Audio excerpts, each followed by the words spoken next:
ایک بار کیا ہوا کہ موسیٰ علیہ السلام نے اللہ سے عرض کیا کہ اللہ میرا جنت کا ساتھی کون ہے؟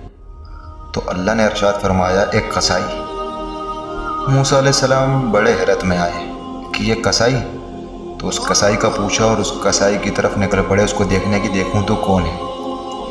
تو انہوں نے دیکھا ایک قصائی کی دکان، گوشت کاٹے، لوگوں کو بیچے، اور پھر اس کے بعد تھوڑا سا گوشت بچے تو اپنی دکان بند کر اپنا تھیلا لے کر گھر کی طرف روانہ ہوئے۔ موسیٰ علیہ السلام اس کے پیچھے اس نے دیکھا کہ وہ گوشت لے کے اپنے گھر پہنچا تو وہاں ایک بوڑھی عورت تھی جو لیٹی ہوئی تھی، جو کہ اس کی ماں تھی۔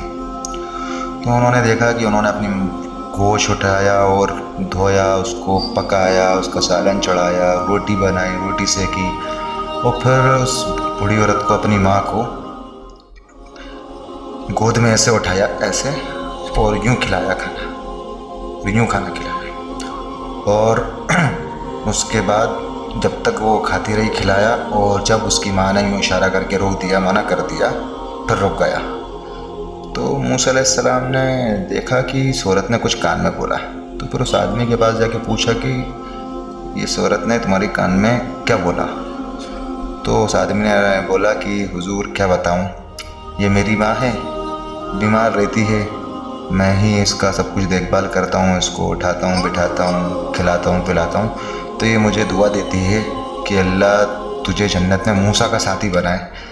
حضرت بتائیے، مطلب بولا کہ کہاں موسیٰ اور کہاں میں، میری ماں بھی کچھ بھی بولتی ہے۔ تو موسیٰ علیہ السلام نے ارشاد فرمایا کہ تیری ماں نے تیرا کام کر دیا، وہ ہستی ہے ماں کی خدمت کہاں تک پہنچا سکتی ہے میرے بھائی، آپ سوچ نہیں سکتے۔